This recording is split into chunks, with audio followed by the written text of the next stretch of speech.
والله اجل بيك يعني مدنيين حمدا نبوو يعني بەجددی من تاوان ساڵشمن سێ ڕۆژ دوو ڕۆژەوە توش قسەمان کرد پێکەوە ئێمە هەر نەمانزانی ڕۆژانەی وەریێرە چونکە کەناڵەکان و شێوازە جیاوازەکانی ئێمە وەکو مامۆستایان و فەرمانبەرانی زانکۆی هەڵەبجە ئەمڕۆ بڕیاری هەڵقساردنی بایکۆتمانە لەبەر بەرژەوەندی خوێندکارەکانمان بۆی تاقیکردنەوەی کۆتایی ساڵ ئەنجام بن تاوەکو کۆتایی ئیمتحاناتەکان لە دوای کۆتایی ئیمتحاناتەکان ئەو خاڵانەی کە نووسراوە وەکو داواکاری مامۆستایان و فەرمانبەران بەرزکردنەوەی پلاپ دامەزانی گرێبەستەکان کۆمەڵی خاڵی تریشن ئەگەر ئەوانە جێبەجێکران ئەوە بایکۆت ئەشکێنین ئەگەر جێبەجێ نەکرا ئەوە بەڕێکارێکی تر دەستەکەینەوە بە گرتنی بایکۆت و ناڕەزایەتەکانمان نا بەخاوەکو پێویست نەبوو والله من يشان قوم ما صاوز ما صافرات تلفوني بوكل متم بايكوتي ما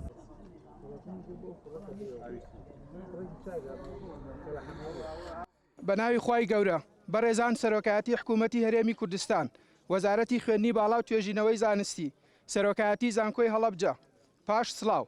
ئێمە وەک نوێنەرایەتی مامۆستایان و فەرمانبەرانی زانکۆی هەڵەبجە لە دۆخێکی سەختدا و لە ئەنجامی ئەو گوشارە زۆرەی کە لەسەرمان بوو بە ناچاری لە سەرەتای مانگی ئایاری 2022دا بڕیاری بایکۆت و دەربڕینی ناڕەزایەتیماندا هەرچەندە ئەو داخوازیانەی کە لە ئەنجامی ئەو ناڕەزایەتیانەوە دروست بوون هێشتا بە تەواوی بەدی نەهاتوون بەڵام توانیمان نمونە و ئەزمونێکی جوانی خەباتی مەدەنی و کاری پێکەوەی پیشان بدەین لە هەمان کاتدا لە سۆنگەی پەرۆشیمان بۆ دەستپێکردنەوەی پرۆسەی خوێندن و چیتر زیانمەند نەبوونی خوێندکاران و ئەنجامدانی تاقیکردنەوەکان لە کاتی خۆیاندا و هەڵگرتنی ئەو بارە دەرونیە نائارامەی کە لەم ماوەیەدا لەسەریان دروست بووە بڕیارماندا بە هەڵپەساردنی مەرجداری بایکۆت تا کۆتایی هاتنی تاقیکردنەوەکانی ئەم ساڵی خوێندنی 2021-2022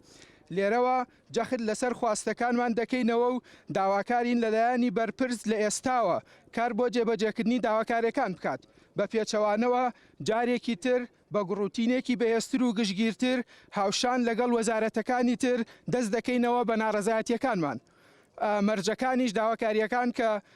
هاوپێچی ئەم هەڵپەساردنی بایکۆتن ئەمانن لای خوارەوە یەکەم دابەشکردنی موچە لە کاتی خۆیدا بەبێ دواکەوتن و 30 ڕۆژ جارێک دووەم دیاریکردنی چارەنووسی 30 موچەی فەوتا و پاشەکەوتکرا و دۆزینەوەی میکانیزمی گونجاو بۆ گێڕانەوەیان سێهەم دەستکردنەوە بە پلەبەرزکردنەوەی فەرمانبەرانی مەدەنی هاوشانی فەرمانبەرانی سەربازی و ئەژمارکردنی جیاوازی ڕاگررتنی نایاسایی پلەبەرزکردنەوە لە ماوەی 8 ساڵی ڕابردوودا چوارەم دامەزراندنی فەرمانبەرانی گرێبەست بە شێوەی هەمیشەیی پێنجەم دابینکردنی زەوی و پرۆژەی نیشتەجێبوون بۆ مامۆستایان و فەرمانبەرانی زانکۆی هەڵەبجە هاوشێوەی هاوپیشەکانیان لە زانکۆکانی تر و هەماهەنگیکردن لەگەڵ کەرتی تایبەت لەم بوارەدا شەشەم بەردەوامبوونی پێدانی دەرماڵی خوێندکاران 30 ڕۆژ جارێک حوتەم کارکردن بۆ تەواوکردنی پرۆژە تەواو نەکراوەکانی زانکۆ کە خزمەت بە مامۆستایان و فەرمانبەران و خوێندکاران دەکەن هەشتەم هەوڵدان بۆ کەمکردنەوە و نەهێشتنی کێشە زانستی و کارگێڕی و داراییەکانی زانکۆ وەک دەستەبەرکردنی شەفافیت لە بەڕێوەچوونی کارەکانی زانکۆ و پەیوەندیەکان و دانانی کەسانی شیا و خاوەن کەسایەتی و ئاستی ئەکادیمی بەرز لە پۆستەکانی زانکۆدا لەسەر بنەمای کێبڕکێ هەروەها ڕەچاوکردنی شەفافیت و دادپەروەری لە خەرجکردنی نەسریەی زانکۆدا و بەکارهێنانی لە خزمەتی ئەنجامدانی چالاکی زانستی و پڕکردنەوەی پێداویستی کۆلێج و بەشەکان و سەوزکردنی کەمپی زانکۆ نۆهەم نێشتنی دەزوەردانی حزبی لە کاروباری زانستی و کارگێڕی زانکۆ و ڕێزگرتن لە سربەخۆیی زانکۆ دەهەم چڕکردنەوەی هەوڵەکان بۆ کردنەوەی کۆلێجی پزیشکی لە زانکۆی هەڵەبجە یانزە هەڵوەشاندنەوەی بڕیاری خوێندنی پاراڵێل لەبەرەوەی کە بارگرانیەکی زۆری خستۆتە سەر کە سوکاری خوێندکاران و کاریگەری نەرێنیشی کردۆتە سەر ئاستی خوێندن لە زانکۆکاندا دوانزە ئەنجامدانی هەڵبژاردننی نوێرەنی مامۆستایان و فەرمانبەران